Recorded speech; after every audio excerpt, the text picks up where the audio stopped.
Il est 22 heures, mesdames et messieurs, bonsoir et bienvenue sur Télé Djibouti pour suivre cette édition, les titres de l'actualité.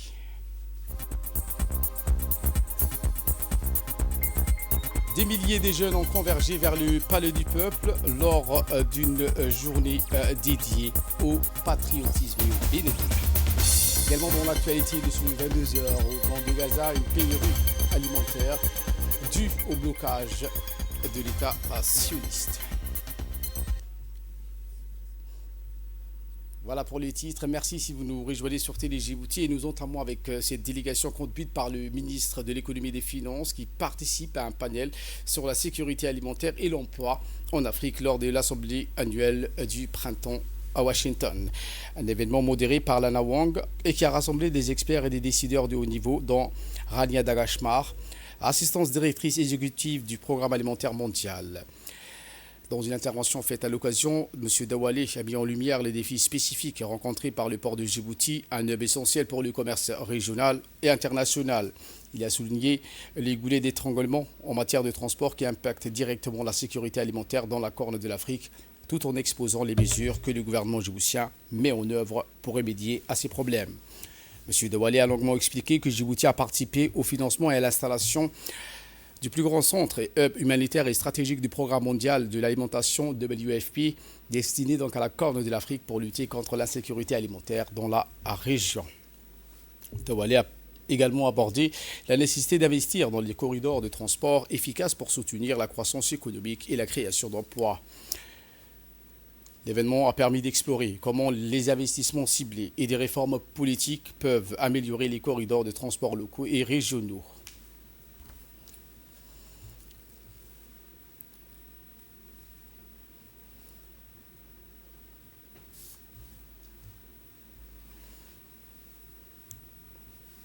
Eh bien, cette même délégation conduite par le ministre de l'économie et des finances chargé de l'industrie, M. Ilyas Moussa Dawale, ainsi que le gouverneur central de la Banque centrale, M. Ahmed Ousmane, ont participé à une réunion importante réunissant les ministres des Finances et les gouverneurs des banques centrales des pays arabes de la région Moyen-Orient, Afrique du Nord.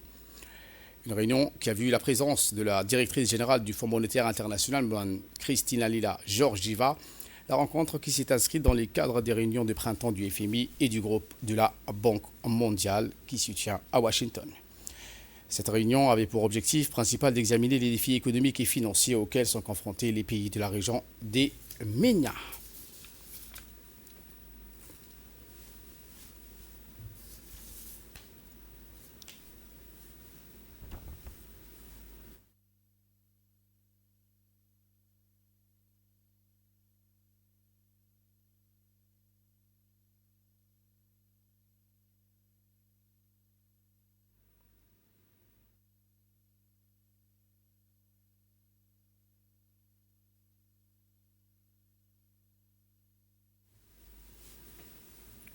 Dans le cadre, je vous le disais en titre, de la Semaine nationale du bénévolat et du civisme, s'est tenu donc le lancement dans les régions sud du pays. Il était avec Asma Obaker.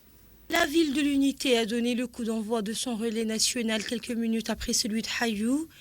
Après la lecture du sermon par un élève en langue afar, une foule enthousiaste a chaleureusement applaudi avant d'accompagner le cortège d'élèves jusqu'à la sortie de Dikil. Le relais s'est poursuivi vers Mouloud en direction de la bifurcation d'Ikil Ali Sabié. Ali Sabié, célèbre pour ses coureurs de fond, la mobilisation a été massive pour assister au lancement du relais national. Après les discours des officiels, la communauté a accueilli avec surprise et fierté la lecture en langue afar du serment d'engagement proclamé par un élève pour défendre la citoyenneté et promouvoir le bénévolat. À noter que ce relais national, inédit et premier du genre, s'appuie sur les nouvelles technologies. La PEPS a ainsi innové en déployant à chaque étape des drones civils transportant et relayant les sermons lus dans chaque chef-lieu. À l'issue de la lecture du sermon par un élève de Hassadjog, le cortège d'Ali Sabié a rejoint celui de Dikil. À la bifurcation Dikil-Ali Sabié, les deux cortèges réunis ont ensuite entamé ensemble leur lent périple à travers le Grand Bara en direction du Pékin 51. Et au Pékin 51, la jonction avec les relayeurs venus d'Obok et de Tadjoura s'est opérée avec une synchronisation parfaite, permettant un regroupement fluide des quatre régions,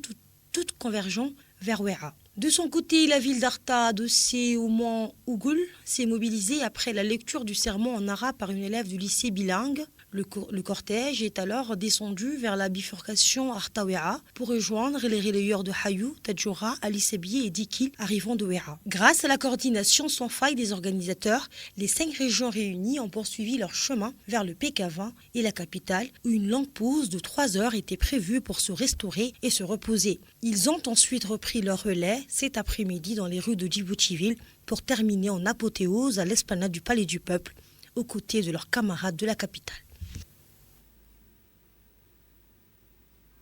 Eh bien, Hayou, cette fois-ci dans le nord de Djibouti, qui a eu l'honneur de donc accueillir ce relais national.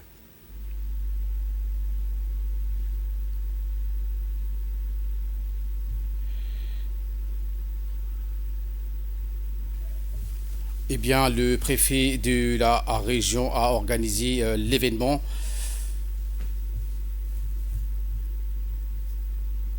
avec les valeurs citoyennes du bénévolat et du patriotisme qui constituent donc un rempart contre les défis auxquels sont confrontés les jeunes.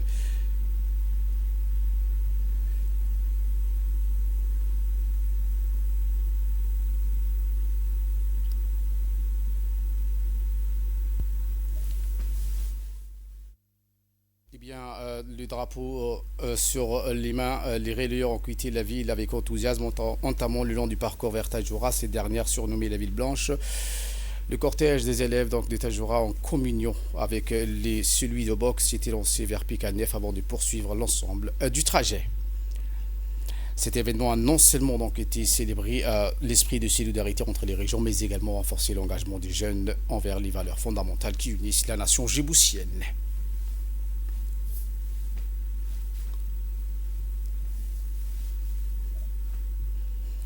Et après ce succès, célébration de cette journée du bénévolat, donc au grand rassemblement de Djibouti.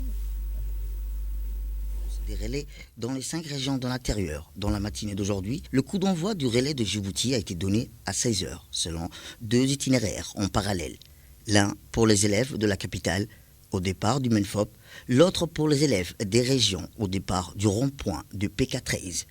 Dans ce nouveau circuit tracé par les experts de la PBS, les élèves de la capitale sont entrés dans plein pied dans ce relais national avec leurs camarades des régions. Ainsi, le relais des élèves de Djibouti, après un parcours dans la commune de Boulaous, a fait la jonction avec les élèves des régions au niveau du rond-point de la Palmarès de l'EDD. Les élèves des régions et les élèves de Djibouti ont ensuite remonté la route de Venise dans un élan de fraternité, de solidarité avec des drapeaux de Djibouti, démontrant ainsi leur attachement à l'unité et à la patrie. À travers ces relais sportifs, les organisateurs ont voulu transmettre des valeurs fondamentales telles que la solidarité, l'esprit d'équipe et la responsabilité citoyenne. Une manière dynamique et fédératrice de sensibiliser la jeunesse à l'importance de son rôle dans la société. Cette semaine se poursuivra avec diverses activités éducatives, sportives et communautaires, toutes axées sur la participation active des jeunes au développement social et citoyen de leur région. Eh bien, une célébration également a été faite dans cette soirée à l'esplanade du Palais du Peuple. Cérémonie donc marquée par cet accueil donc qui s'est poursuivi à l'esplanade du Palais du Peuple, animé par des troupes de danse modernes et traditionnelles, et qui s'est conclu donc avec le discours du ministre de l'Éducation nationale. Ces activités civiques se poursuivront tout au long de la semaine et culmineront jusqu'au 30 avril prochain avec la création de clubs de civisme dans tous les établissements scolaires, renforçant ainsi l'engagement des jeunes envers leur communauté et leur pays.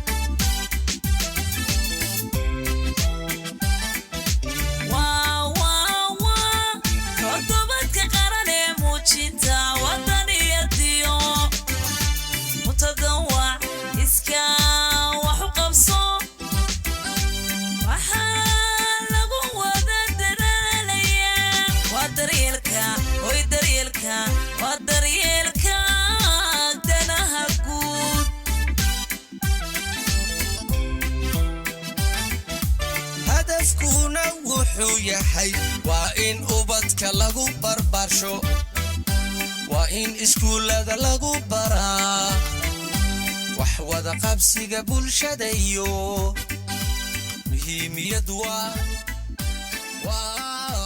wadan jacaylka.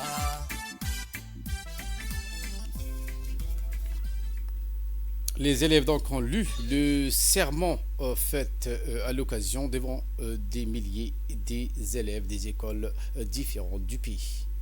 Les élèves de la communauté éducative de Djibouti, je m'engage solennellement à défendre et diffuser les valeurs et des citoyennetés de bénévolat et de patriotisme à l'école et dans nos quartiers.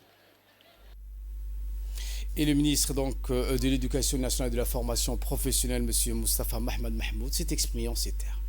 Masha'Allah, une belle journée qui finit bien sûr en beauté, mais je voudrais vraiment remercier l'équipe, l'association APEPS, et à sa tête bien sûr l'inspecteur Abdelkader, le doyen. Merci. Donc merci à toute l'équipe pour l'organisation de cette journée. Vraiment, ça a été une journée, je suis sûr, très difficile. Et donc je voudrais également remercier les chefs d'établissement, les responsables des régions qui ont collaboré avec l'association, que ce soit bien sûr Arta, Ali Sabih, Dekhel, Tadjora, Obok. Ils se sont complètement investis dans les préparatifs de cette journée. Mais ce n'est pas seulement une journée, mais l'association a dédié une semaine, la semaine nationale du civisme et du bénévolat.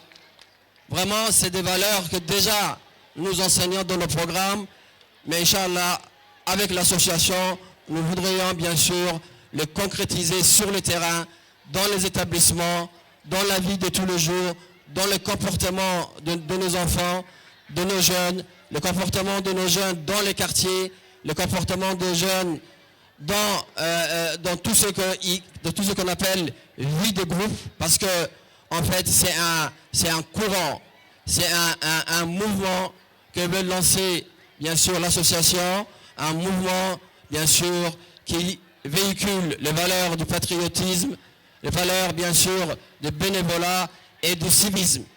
Donc c'est vrai que tout cela est dans les livres, mais les livres ne suffisent pas. Il faut bien sûr que cela également se manifeste sur le terrain, sur le comportement de tous les jours des élèves. Et donc je pense que vous, élèves ici présents, vous êtes les pionniers de ce mouvement. Vous êtes les pionniers de cette bien sûr initiative. Donc nous allons faire en sorte que, Inch'Allah, cette semaine soit une semaine riche.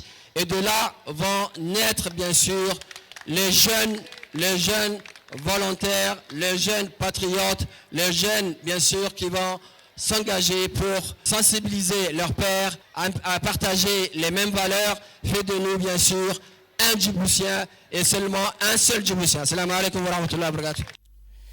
Et le lancement du projet des jeunes acteurs contre les violences basées sur donc, le genre par l'association Talassan.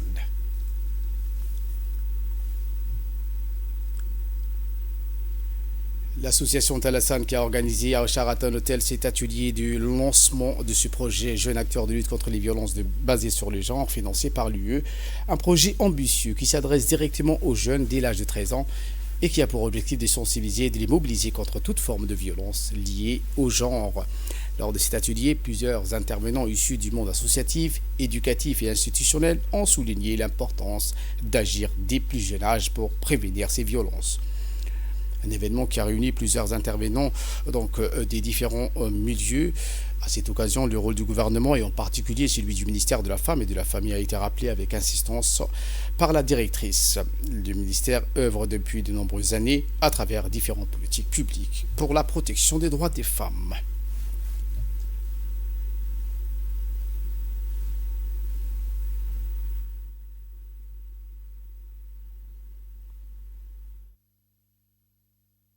Le département de la famille que je représente à cette cérémonie, on a déjà fait une priorité tant elle touche aux droits humains et aux droits des femmes en particulier.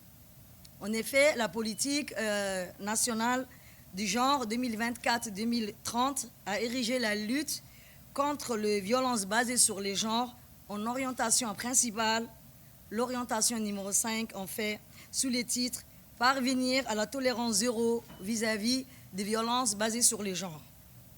Recommandée par cette même BNG, une stratégie nationale de réponse aux violences basées sur les genres, y compris les FGF, vient de voir le jour. Permettez-moi d'ajouter encore que Djibouti vient d'être nommé depuis la semaine dernière comme membre du comité mondial de pilotage du projet conjoint INFPA-UNICEF consacré depuis 2008 à l'éradication des mutilations génitales féminines. Écoutons l'ambassadrice de l'Union européenne. C'est un grand honneur d'être ici et de prendre part au lancement de ce projet qui revêt une importance très particulière. Premièrement, je suis très fière du fait qu'en tant qu'Union européenne, nous soutenons sur cette problématique extrêmement importante, je dirais même vitale pour le monde entier et pour les sociétés du monde entier. Nous soutenons une association aujourd'hui œuvrant contre les violences faites aux femmes. Et ceci revêt une importance particulière puisque Djibouti a fait l'histoire africaine dans ce domaine en signant comme premier pays, il y a juste quelques jours de cela, la Convention africaine pour la prévention et la lutte contre les violences faites aux femmes, ouvrant ici la voie pour le processus de signature et de ratification de cette importante convention. Ceci se fait, comme nous nous rappelons, vraiment dans la foulée de la célébration dans la journée de la femme en présence de son Excellence, le président Ismaïl Omar Guelleh. Et je pense que le lancement de ce projet aujourd'hui est aussi une preuve du fait que l'Union européenne est un partenaire crédible et fiable pour travailler dans un partenariat mutuellement bénéfique avec Djibouti sur nos valeurs et nos intérêts communs. Et je souhaite une fois de plus qu'on vienne mes félicitations aux autorités nationales, mais aussi à tous ceux qui œuvrent pour les droits des femmes, pour l'égalité de genre. Et la présidente de l'association Télésan s'est exprimée en ces termes. Nous sommes ici aujourd'hui pour le lancement de notre projet, les jeunes comme acteurs de changement, pour la promotion des droits humains et la lutte contre les violences basées sur le genre. C'est un moment clé pour notre association, un moment fort, qui marque non seulement une nouvelle étape, mais aussi la reconnaissance de notre travail acharné au service de la justice et des droits humains. Mon engagement dans cette association n'a pas commencé par hasard. Il vient de blessures, de témoignages, de visages que je n'ai jamais oubliés. Il vient de femmes que j'ai rencontrées, qui ont survécu, qui ont résisté malgré la douleur, malgré la peur. Ce sont elles qui m'ont donné la force de me lever chaque jour et de continuer ce combat. Quand j'ai créé cette association, nous n'étions qu'une petite équipe, avec peu de moyens, mais avec des gros cœurs. On ne comptait pas nos heures. On avançait avec ce qu'on avait, de la volonté, de la colère transformée en action, de l'amour profond, de la justice. Il y avait des soirs où on rentrait épuisé, des jours où les larmes coulaient. Mais on n'a jamais abandonné. On a trébuché, mais on s'est toujours relevé. Et sport à présent, où la République de Djibouti remporte le semi-marathon international de vétérans à Yaoundé, la capitale du Cameroun. Abdelrachid Awale Elmi se classe premier de cette édition 2025 avec un chrono de 1h12. La deuxième place a été remportée par un Kenyan et la troisième place par un Marocain.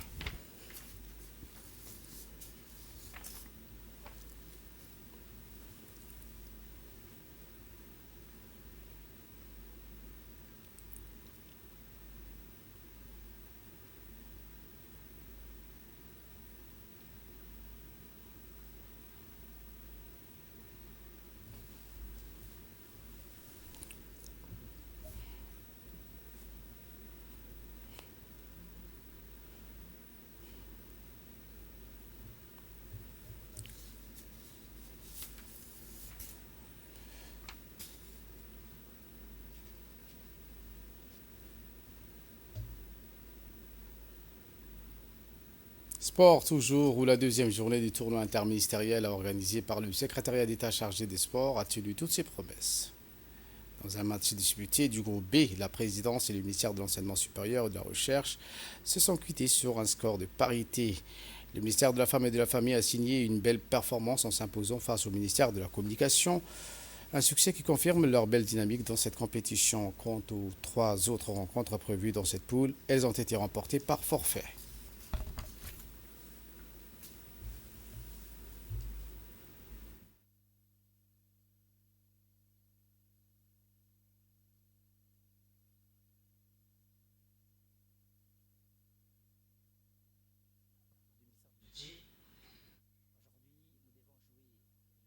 Primature pour la deuxième journée du tournoi interministériel.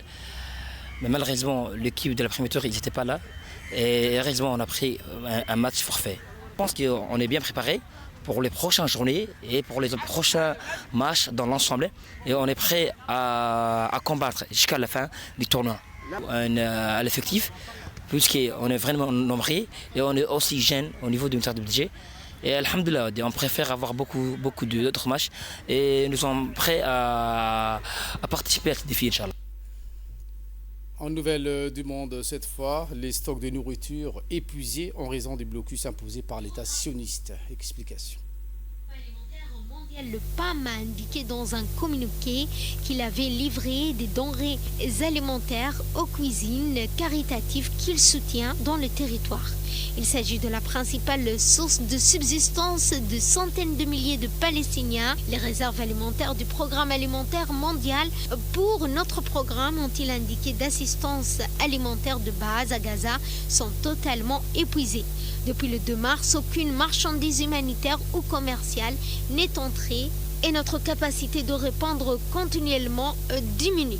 Les 25 boulangeries que nous soutenions dans la bande de Gaza et qui desservaient 800 000 personnes ne sont plus opérationnelles.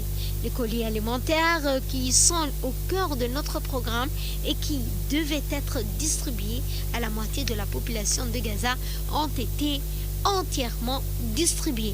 Les stocks restants étaient dirigés vers des cuisines de repas chauds. Israël a interrompu l'entrée de toute nourriture, carburant, médicaments et autres fournitures à Gaza depuis le 2 mars, puis a repris ses bombardements et ses offensives terrestres 2 semaines plus tard, rompant ainsi un cessez-le-feu de 2 mois. Voilà pour l'essentiel de ce 22h. Merci de votre fidélité. Restez avec nous, le programme continue sur Télé Djibouti.